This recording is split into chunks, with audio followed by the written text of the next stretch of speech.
As you know हमारे पास दो बाइकें हैं, एक है अपाची और दूसरी हमारी पल्सर। अगर ये दोनों बाइकें रोड पे चलती है तो हमें इनकी पूरी मेंटेनेंस भी करनी पड़ती है। मेंटेनेंस कैसे है, हमें इनकी सर्विस करनी पड़ती है।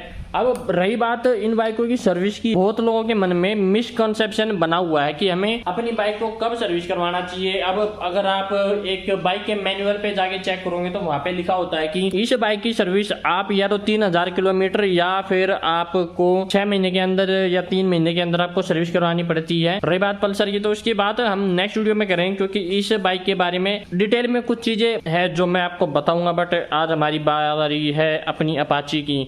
अब बहुत सारे लोगों के बीच में एक मिसकंसेप्ट बना हुआ है कि भाई इन बाइकों को सर्विस कराए तो कराए कब। मैं कुछ पॉइंट दिखाता हूं कि उससे आपको पता लग जाएगा कि आपकी बाइक की सर्विस कब करानी चाहिए। सबसे पहली बात, आपके जो गियर लगते हैं ना वे थोड़े से हार्ड हो जाएंगे। सेकंड पॉइंट होता है कि जब आप बाइक को भगाते हो या फिर आप एक स्पीड के बाद आप बाइक को लेके जाते हो, जैसे 60-70 के ऊपर लेके जाते हो, तो इन बाइकों में ना आपको पावर लॉस देखने को मिलेगा। एक सेकंड चीज आप यहाँ से ही पता लगा सकते हो कि आपकी बाइक की सर्विस की नीड है या नहीं है। जब से मैंने इस बाइक के ब्रेड ब्लीड करे हैं तब से इस बाइक की ब्रेक हल्की से अच्छी हो चुकी है, क्योंकि मैं लास्ट टाइम इसको लेके गया था और रियर ब्रेक सही में कुछ ज्यादा ही रिस्पॉन्सिव हो चुकी है। ये ब्रेक के बारे में बात करेंगे जब हम राइड पे जाएंगे, बट आज हमारी बारी है सर्विस के। कैसे पता लग गया है कि सर्विस कैसे होनी, तो 2 पॉइंट मैंने आपको गिनवा चुका हूँ और तीसरा पॉइंट हम चेक करेंगे। अभी पहले इसको डबल स्टैंड पे लगा लेते। जाहिर सी बात है, जब आप बाइक को डबल स्टैंड पे लगाते हो तो इनका इंजन थोड़ा आगे की तरफ होता है, इसलिए इसका फ्रंट टायर जमीन को टच कर जाता है। जब भी आप ये चीज चेक करो तो ये चीज जरूर ध्यान रखना कि आपकी बाइक डबल स्टैंड पे खड़ी हो और एक फ्लैट सरफेस पे हो, ताकि आपको एग्जैक्ट पता लग पाए कि बाइक सर्विस मांग भी रही है या नहीं मांग रही है। मैंने आपको पहले बता रहा हूँ, मैंने आपको 2 पॉइंट गिनवा दिए कि सबसे पहले फोकस वहीं पे जाता है कि आपको बाइक की सर्विस कराने की नीड है या नहीं है। अब हम इसका ना सबसे पहले एयर फिल्टर चेक करेंगे कि इसके एयर फिल्टर की कंडीशन कैसी है। एयर फिल्टर चेक करने से पहले हमें इसका सीट निकालनी पड़ेगी। जैसे ही हमारी बाइक की सीट निकलती है तो आपको ऐसा कुछ बे देखने को मिल जाएगा। यहाँ पे लगा होता है हमारे बाइक का एयर फिल्टर। हमें एयर फिल्टर को ओपन करना पड़ेगा और पता लगाते हैं कि भाई इसका एयर फिल्टर की कंडीशन कैसी है। हमें एयर फिल्टर को निकालने से पहले साइड वाला पैनल भी ओपन करना पड़ा, क्योंकि जो आप ये बोल्ट देख पा रहे हो ना, ये ऐसे निकल ही नहीं रहा। मतलब बहुत टाइट रास्ता यहाँ पे जाने के लिए। अब ये ढीला हो चुका तो हम यहाँ पे इसको सेट कर सकते हैं। ना भी निकालेंगे तो फिर भी काम चल जाएगा। और यहाँ से हमारा जो एयर फिल्टर का कवर है वो ऊपर का निकल जाएगा। थोड़ा सा टाइट है रास्ता वैसे इसका, तो प्रेशर लगा के बाहर की साइड खींचोगे ना, मतलब ऊपर की साइड, तो आपका एयर फिल्टर का कवर है वो निकल जाएगा। और हाँ, रही बात हमारे एयर फिल्टर की, तो आप देख सकते हो इसके अंदर कितना डस्ट है और एयर फिल्टर की हालत कुछ ऐसी हो चुकी है। मैं एक बार आपको इसको ढंग से दिखाता हूँ। देखो इसके अंदर आप देख रहे हो कितना गंदगी भरी पड़ी है। इसके अंदर मतलब डस्ट हो चुका, एकदम काला काला हो चुका है। कितने का 120-30 रुपए का एयर फिल्टर आ जाता है। मैं इसको चेंज करवाऊंगा जब इसकी सर्विस कराएगा। अब यहाँ पे एयर फिल्टर का आप देख पा रहे हो ना कि कितना गंदा हो चुका है, और उसी वजह से ना बाइक जब सांस लेती है, क्योंकि सांस यहीं से लेगी, और यही इसका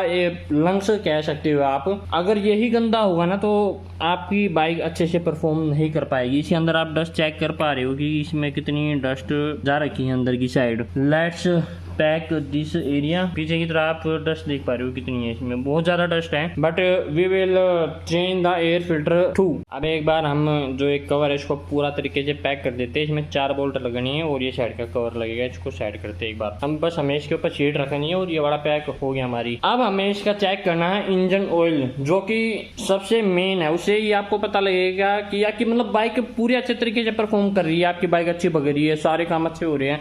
बट फिर भी आपको इंजन ऑयल चेक करते रहना हर 2 या 3 हजार किलोमीटर के बाद। सबसे पहले आपको ये चेक करना कि आपकी बाइक एक आइडल पोजीशन पे खड़ी है, डबल स्टैंड पे खड़ी हुई है और एक फ्लैट सरफेस पे है। सबसे मेन बात, उसका जो फ्रंट टायर है वो जमीन को टच कर रहा है। अब हमें करनी है अपनी फ्यूल कैप को ओपन, और फ्यूल कैप ओपन करने से पहले आप हमेशा एक बात याद रखना, आपका जो फ्यूल कैप के आसपास का कवर है ना, वो सारी चीजें एकदम क्लीन होनी चाहिए। कपड़े से क्लीन कर लेना उसको पहले। और आप यहाँ पे ध्यान से देख पा रहे होंगे कि यहाँ पे लिखा हुआ है 1200 ml, मतलब इस बाइक में 1200 ml डलेगा। आप कई लोग कंफ्यूज रहते हैं कि उनकी बाइक में कितना डलेगा। यहाँ पे बाइक के ऊपर लिखा रहता है, या फिर आप मैनुअल उठा के देखोगे तो वहाँ भी लिखा रहेगा। Let's open this. ये हमारा इंजन ऑयल का गेज। आप इसमें देख पा रहे हो कि हमारा जो इंजन ऑयल है वो बहुत हल्का सा कम हुआ है। अगर आपका इंजन ऑयल यहाँ पे मेरे अंगूठे की टिप पे, इसका मतलब आपका इंजन ऑयल पूरा है ओवरफिल हो चुका है। अगर आपका इसके हाफ के ऊपर है, इसका मतलब है कि आपके बाइक के अंदर 1200 ml। अगर आपका इसके एंड तक जा रहा है और वो टिप के पास है, तो समझ लो आपकी बाइक में इंजन इंजन ऑयल है वो बहुत कम मात्रा में है। इस बाइक का जो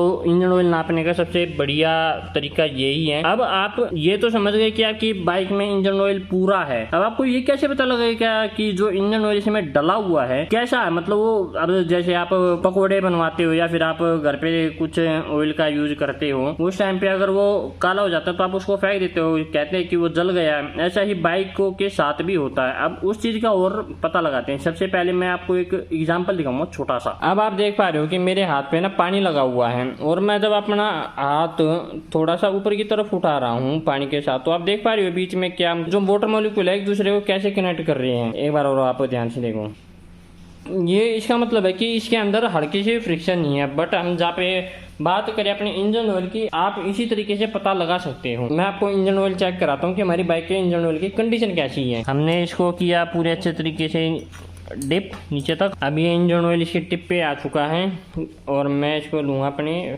फिंगरों के ऊपर। सबसे पहले तो आप इंजन ऑयल का कलर देखो, ब्लैक हो चुका है, इसका रंग चेंज हो चुका है। और जब हम इसको रब करते हैं तो वहाँ पे हमें पता लगता है कि इंजन ऑयल की कंडीशन कैसी है। अब आप ध्यान से देख पा रहे हो कि हमारा इंजन ऑयल का कलर चेंज हो चुका है, हल्का हल्का काला हो चुका है। जहाँ पे हम इसके मॉलिक्यूल की बात करें, देखो इसका मतलब हमारा इंजन ऑयल चेंज करने का टाइम आ चुका है। दिख रहा है आपको कितना मतलब पानी सा हो गया है। वैसे चलने के चांस अभी भी है, प्रॉपर पानी नहीं हुआ है ये। और जहाँ पे हम अपने इंजन ऑयल की बात करें तो ये अभी भी चल सकता है, इसमें चिकनाहट अभी भी बची हुई है। बट हम इसको चलाएंगे नहीं क्योंकि हमें अपग्रेड करना अपना इंजन ऑयल, और वो इंजन ऑयल मैं मंगा चुका हूँ, हम उसी के ऊपर जाएंगे। वैसे अगर बात करें हमारी बाइक अभी तक चल कितनी चुकी है वो और देख लेते हैं। 13,834 चल चुकी है। 9,986 पे इसकी हमने लास्ट सर्विस डलवाई थी, जहाँ पे हमने डलवाया था कैस्ट्रोल पावर अल्टीमेट 1। मैं उसका स्क्रीनशॉट लगा दूंगा कि हमने इसकी सर्विस कब करवाई थी। टोटल ये चल चुकी है 3,848। अगर देखा जाए तो चलाने के तो हम इसको 1200 किलोमीटर और चला सकते हैं। 5,000 किलोमीटर तक इस इंजन ऑयल पे कुछ भी फर्क नहीं पड़ेगा। बट ना मुझे हल्की सी पावर लैग लग रही थी। ये लगा लो 3,848 पे इसका तकरीबन